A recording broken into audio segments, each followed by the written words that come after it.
having some time off and being able to think about chess and do a lot of reading and study and create stuff. It's Have been you fun. submitted any of your studies to like prize competitions? No, I haven't.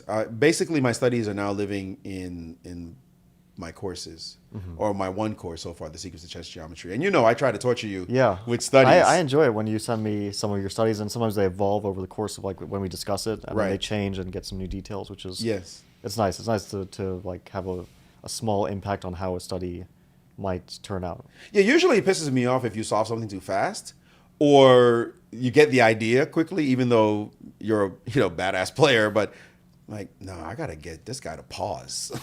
How do I make it harder?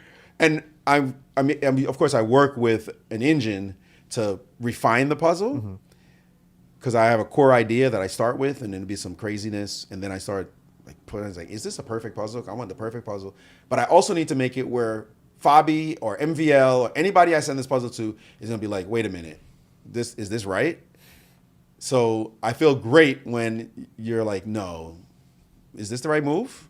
And those hesitation and that puzzle that I did. I think the puzzle where you have The H file, where the H file is exactly. Okay. That puzzle is now in my Secrets of Chess Geometry course. Okay. And that puzzle I love so much. It's probably my best puzzle. I call my best puzzle. And one thing was having MVL, who was like, Maurice. I was like, I'm going to show you this puzzle. Maurice. You don't know. I'm like, I don't know. He's like, oh.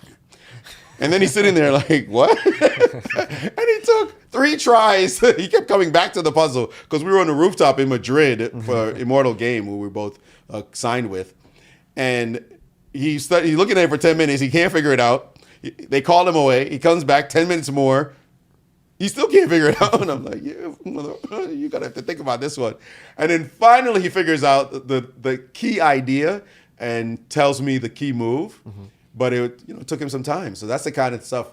I don't play chess anymore, but that lights me up. Like, yeah. How do you approach creating it? Is it like reverse engineering? Do you start from a final position sometimes, or do you just like sometimes start just creating a position and see where it goes? Everything depends primarily on the pattern. So it may be that the initial position is interesting, the initial pattern. I like, for example, something I talk about in my course, I like backward moves, right? Retreating moves. So I'll think of, you saw one of this I posted on Twitter, where a queen goes from A8 to H1 is the winning move, where it can be captured by a rook on H8, a black rook on H8. So white queen goes from A, I remember this one, right? yeah. From H8 to A8. from A8 to H1, and a rook can take from H8 take, or a queen on A1, a black queen can take, and either one ends in mate. Yeah. So that idea starts in my head like, oh, wait a minute. I wonder if I could do that. Like, I like dares. I like to dare myself, like a challenge. I wonder if I could do a puzzle where this happens. And sometimes I'm just laying in my bed and suddenly one of these weird geometric ideas comes in my head. It's like, I wonder if that's possible. And then I start with that idea. And sometimes it's a final position. Mostly it's an idea, though. I like cool ideas. I don't like just this wins. Do you get inspiration from games that you've seen, like real games, real Sometimes. positions, and then you just create something around that theme? Sometimes, but mostly, yeah, sometimes because you see cool themes in puzzles. I remember Tatev played a game in last year's US Championship that was interesting, and I made a puzzle out of it. You should see a game that was played yesterday. Maybe you saw it, where Begum plays knight F2. Yeah.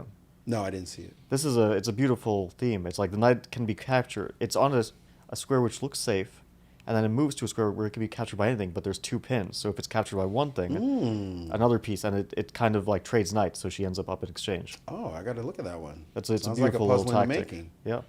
I'll actually show it to you right now. Yeah, I love interesting themes. I love looking at chess like you're looking under the hood of a car.